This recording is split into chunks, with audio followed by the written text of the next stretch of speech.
welcome into a special undefeated edition of the Predators official podcast here on NashvillePredators.com, Predators YouTube, your favorite podcast platform, and ESPN 102.5 The Game.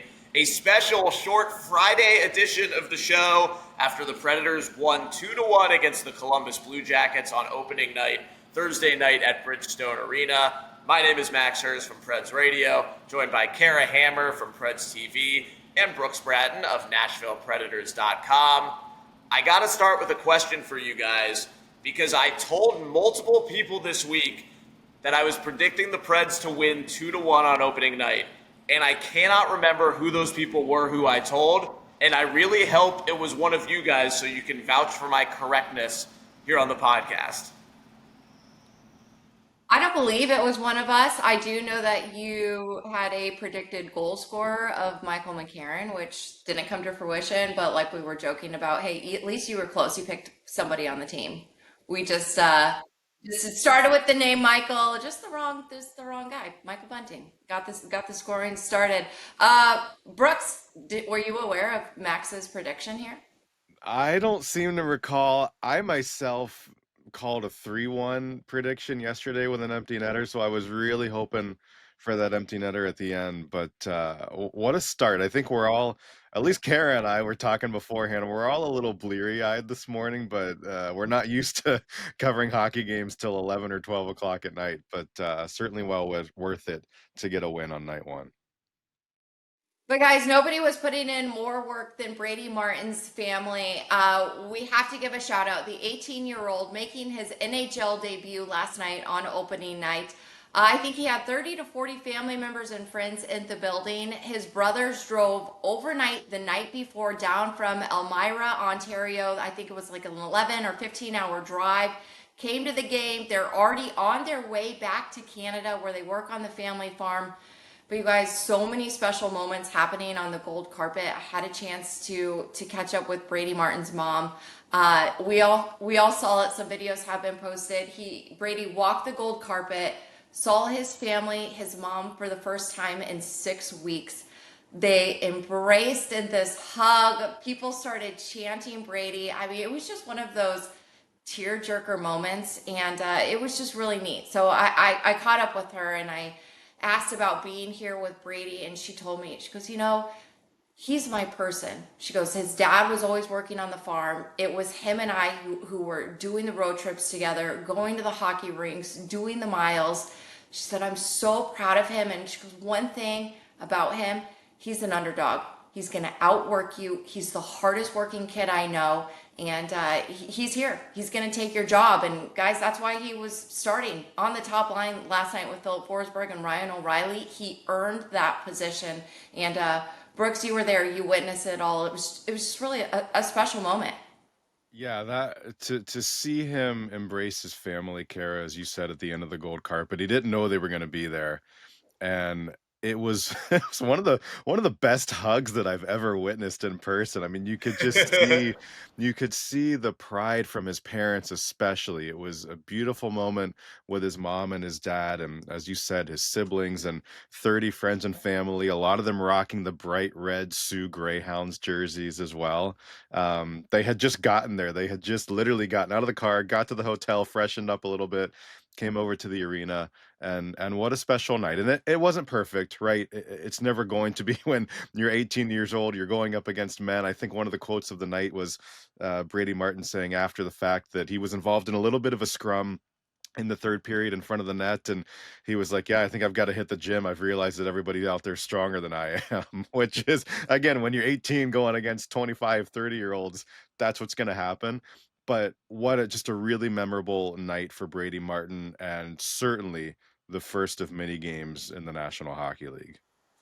And you'll guys get a kick out of this. We know that he lived with Phil for a little bit over the summer when he was here starting camp. I asked his mom about that, and she said, Phil is amazing. They took him in. They were his second family here. She goes, but one thing about it is Phil is really healthy. He doesn't eat any junk food. So she told me that it was Aaron who had a secret snack cupboard and was showing Brady, hey, this is where we hide the donuts, because he was trying to beef up a little bit. So maybe he needs to go back to the Forsbergs and have Aaron show him, hey, the secret stash in their house. Oh my God. That's so funny. That's the type of stuff that makes hockey so special. So, shout out to Brady Martin's crew, his parents, his three siblings, two of which look literally exactly like him, by the way. His girlfriend, coaches, tons of friends from Elmira, and friends and coaches from the Sioux all came down to Smashville. So happy to have them. And they also absolutely raided the Preds team store before the game. I think they actually got a private session in the team store to get some 44 jerseys ready for Brady Martin's NHL debut. It wasn't just the Martin crew on the Gold Walk, guys. We had Preds kiddos everywhere coming down the gold carpet with their dads. I don't even know who to start with, but I guess we'll go in ascending age order with the new record for the youngest baby to ever be carried down the Gold Walk. 13-day-old baby boy Bo Bunting, carried by Michael Bunting, who scored the first goal of the season as a first-time dad. Well, you talk about new dad energy, right? I would have to imagine, I don't know if either of you got a chance to talk to him. I would have to imagine, though, that puck is going to Bo. And you love when that happens. It happens so often in the NHL. I don't know about other sports when guys have kids and they come back if they hit a home run or pass for a touchdown or anything like that. But in hockey, I love when it happens because it just seems to happen. And it was a perfect way to start the season. Michael Bunting, the loud line, getting on the board there with just a little bit of a ricochet into the twine. And yeah, nice little present for Bo there. And yeah, I totally agree, Max. There's no way that there's anyone younger than 2 weeks that has ever made their way down the gold carpet. As you guys know, we've added Mike Kelly to our FanDuel broadcast, and he's bringing stats all season long throughout the game. But we may need to have this stat. How many Preds players have had a baby and come back and scored a goal? Because I know I've covered numerous instances of this happening. And Michael Bunting came out for my first intermission interview, and the first thing I said to him was, "Hey, that's that new dad strength." And he goes, "New dad goal." And I'm like, "Yes, here we go." Also, it wasn't just Michael Bunting. That line, they had so much chemistry during training camp. Eric Holla, Jonathan Marchessault, Michael Bunting, and that really seemed to carry over. Yeah, and Eric Holla, excuse me. Eric Holla may have won my award for cutest kids on the Gold Walk. We had a lot of cute kids out there. His two little boys were running the show, and one of them just took off. He was a runner. He was the fastest kid alive, and they were super, super cute. So great to have the whole Holla family of four here in Smashville. After the last time he was here, COVID was going on. He just had a baby. He said in his preseason press conference that he was just sleeping on a mattress on the floor. That's how not settled he was the last time he was on the Preds. And now this time he has made up for it by moving into Gus Nyquist's house, which Holla said is a mansion. So the Holla family is living well right now. Two cute little boys. Welcome them to the Preds Gold Walk for the first time. Yeah, they were out there running around. The Stamkos kids were there. The O'Reillys have a gaggle of children. Yeah, it was. We don't keep official records on this, but I've got to think it may have been the most highly attended Gold Walk for children of Predators players. Of course, the Yossi kids were out there. The eldest McCarron child, the new one, was not specifically on the Gold Walk. We hear the boy Jet was out there. But yeah, what a fun way to start out, and what a great night it was overall. I mean, it wasn't perfect. It never is on opening night, but they don't ask how, they ask how many. And it took the Predators 6 games to get one win last season. We all know that. It took them just under 3 hours in the new season to get win number one. That just what that does for your mental psyche to have a really good camp, but it's all talk until you actually go out there and do it. And to get that first one and have something to build off of going into Saturday against Utah is just such an important way to start this season, especially the way that things went last year. That was the way the Preds were going to have to win this game.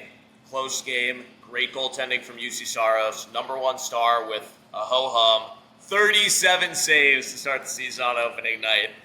It's made it look easy. But the new things worked. The new D-zone system allowed Saros to see a lot of those shots, make some good clean saves, earn that win in goal. The second period was not good. Predators probably deserved to be trailing coming out of that second period, but they got a good penalty kill toward the end. Juuse Saros made some big saves at even strength along the way, and then the Blue Jackets had their goal overturned on a successful goalie interference challenge by the Preds, set the stage and gave the Preds a little bit of momentum to come out as the better team in the third period, score the early power play goal by Ryan O'Reilly that became the game winner. Beautiful goal from O'Reilly going backhand, top shelf on Jet Greaves in tight on the power play.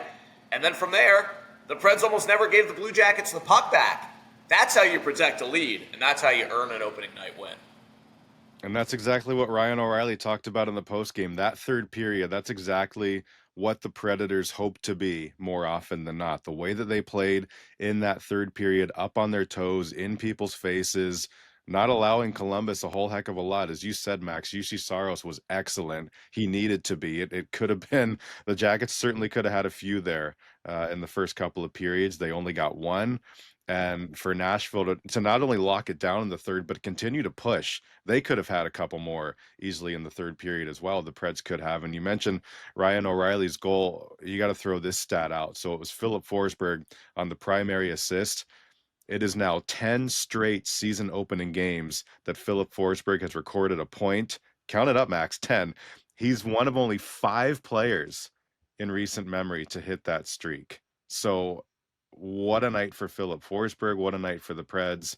And again, I just think that third period, the way that the Preds showed in that setting to be able to build off of that, that's really something you can take away going forward. Lots to clean up, as Ryan O'Reilly said, but also a great building block in that final frame.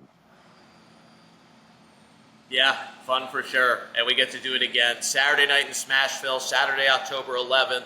We hope to see you here at Bridgestone Arena as the Predators take on the recently renamed Utah Mammoth in the first ever Ice Age rivalry game. It's here at Bridgestone Arena, and those of you watching on video, I actually have something to show you. So the Ice Age rivalry and Saturday's game are presented by our friends at Icy. The Icy Bear has his Preds sweater on, and you can get these Icy Fang Freeze cups at Bridgestone Arena. They will be discounted on Saturday. You get one, then you can bring it back and keep refilling it for a lower price all season with the Icy Bear. You can get it at the concession stands at section 106, 120, 208, and 301. And if you want to see this one in person, come see us at the Jack Daniels Barrel House, where we have lots of fun stuff on display. But I love the Icy Bear. Yeah. Well, like we saw Fedor Svechkov skipping down the gold carpet, I'm sure we'll see Brooks and his Brooks Bites on his way to grab one of those. Icy's, they're not just for movie theaters anymore. No, that's great. There's a lot of great promotions, honestly, going on, but it was a great atmosphere in the building too last night. I think that's one thing that, going into opening night, Philip Forsberg said he expected greatness from the Predators fans. They delivered on opening night, and we'll certainly expect more of the same on Saturday. But what a fun way to start our Friday morning. Just a little waking up and talking about a Predators win. No better way to start the day. Yeah, we'll see everybody Saturday night in Smashville at Bridgestone Arena. We'll be back with a full-length episode next Wednesday from Canada as the Predators hit the road for the first time this season. I'm Max Herz from Preds Radio. You can follow me on Twitter at Max Herz Talks. I'm Carrie Hammer. Check us out all season on FanDuel Sports Network. We'll see you Saturday night in Smashville. I'm Brooks Bratten. You can follow me at Brooks Bratten on X and read my work on NashvillePredators.com. The Nashville Predators are 1-0 to start the season, looking to make it 2 on Saturday night. Thanks for watching. Thanks for listening. Have a great weekend. Enjoy the hockey.